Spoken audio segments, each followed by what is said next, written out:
Ilara Vance lived and breathed within the hushed corridors of the Grand Antiquarian Museum. For her, the scent of aging paper and the silent stories held within each artifact were more vibrant than the world outside. As the museum's archivist, her dedication to cataloging and preserving its treasures bordered on the fanatical, at least according to some of her colleagues. Mr. Abernathy, the head curator, often masked his exasperation with a patronizing smile.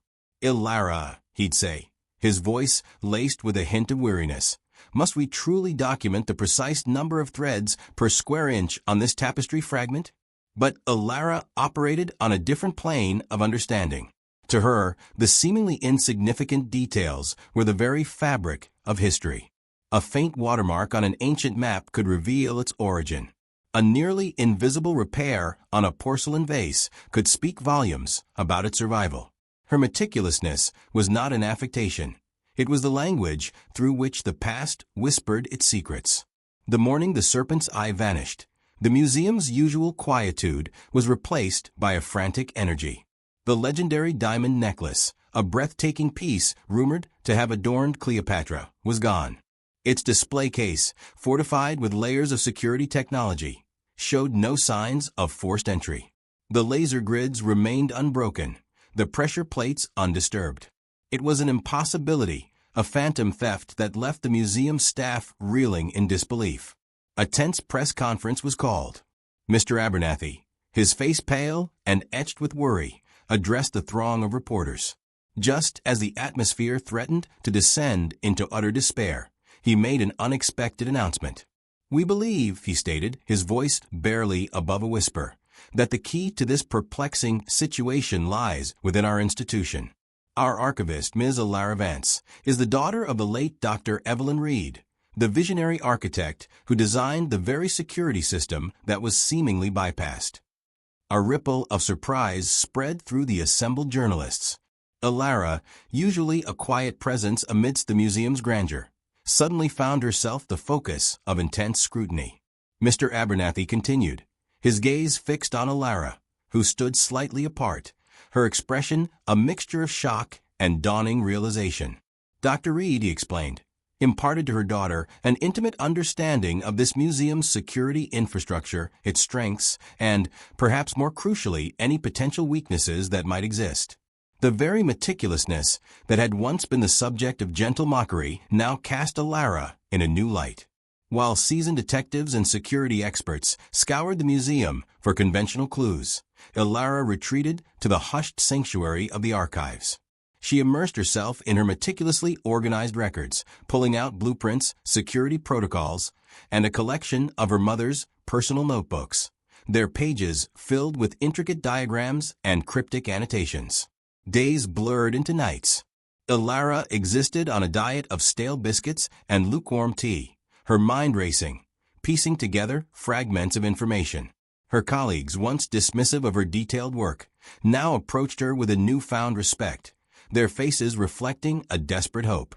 Amidst a stack of seemingly routine maintenance logs, Ilara's heart skipped a beat. A single entry, dated precisely 5 years prior, detailed a minor adjustment to a ventilation shaft located directly above the serpent's eye display case. The note, deemed insignificant at the time, simply stated that the airflow needed slight recalibration and had been performed by a technician who had since retired. But Ilara's meticulous mind held on to details others would have long forgotten. She recalled a faint, almost imperceptible draft she had occasionally noticed in that particular section of the exhibit, a draft that never seemed to align with the museum's main ventilation system. Could this seemingly innocuous adjustment be more significant than it appeared? Driven by a sudden surge of intuition, Ilara sought out the museum's head of security, Mr. Davies, a man known for his skepticism and adherence to protocol. To his initial bewilderment, she explained her theory about the ventilation shaft. Reluctantly, he agreed to investigate. Together, they made their way to the exhibit hall. The ventilation shaft access panel was located high on the wall, almost hidden from view. With the help of a ladder, they managed to remove it. Dust motes danced in the beam of Mr. Davies' flashlight as he peered into the narrow opening. "Nothing here, Ilara," he said, his voice laced with a hint of impatience. But Ilara insisted. She squeezed through the opening, the confined space filled with the musty smell of disuse. Her fingers brushed against something soft and yielding. Carefully, she pulled it out. Wrapped in layers of acid-free cloth, shimmering with an ethereal light even in the dimness, was the serpent's eye. A stunned silence filled the air. Mr. Davies stared, his skepticism replaced by utter disbelief. How could such a priceless artifact be hidden in such an ordinary, overlooked place? Ilara's meticulous records provided the answer. The retired technician, a man named Arthur Finch, was a distant cousin of Dr. Reed. Years ago, he had worked in the museum's maintenance department and had harbored a deep resentment after being passed over for a promotion.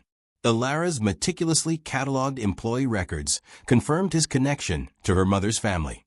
During that seemingly routine ventilation adjustment 5 years prior, Finch had used his access to create a hidden compartment within the shaft, knowing that no one would ever suspect such a mundane location. He had likely intended to retrieve the necklace later, but something had intervened. Perhaps illness, perhaps a change of heart, or perhaps simply the fear of getting caught. The seemingly impossible theft was solved, not through sophisticated technology or daring criminal masterminds, but through the quiet diligence of the museum's archivist, whose meticulous attention to detail had revealed a hidden thread in the tapestry of the museum's history. Ilara, standing beside the recovered masterpiece, finally understood the profound significance of her seemingly pedantic nature. It wasn't just about recording facts. It was about understanding the intricate web of connections that bound the past to the present. News of Ilara's remarkable discovery spread like wildfire. She became an instant local hero, her story a testament to the power of observation and meticulousness.